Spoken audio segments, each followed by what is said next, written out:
Cette image résume à elle seule un moment clé du match. On voit Iliman Ndiaye visiblement frustré, presque en colère, au moment de quitter le terrain. Et cette réaction n'est pas anodine. Pourquoi cette colère est compréhensible? Parce qu'Iliman Ndiaye était pleinement dans son match. Il demandait le ballon, il créait des différences, il se rendait disponible entre les lignes. Ce n'était pas un joueur en difficulté, ni en baisse de rythme. Sur les images du match, on voit clairement qu'il était encore impliqué dans les actions offensives, avec de bonnes intentions et une vraie lecture du jeu.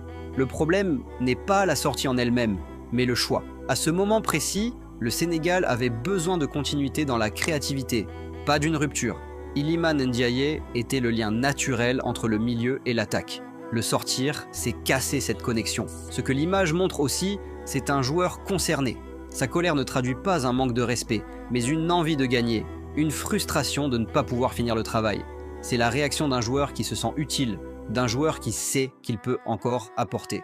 L'ajustement logique aurait été ailleurs.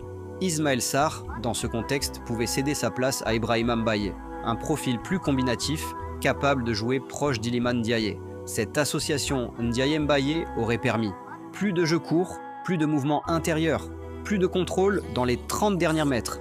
Conclusion honnête, Pape Thiaw n'a pas fait une erreur grave, mais un choix discutable. Dans une compétition comme la CAN, ce genre de détail peut peser lourd. L'image d'Iliman Ndiaye en colère doit être lue comme un signal.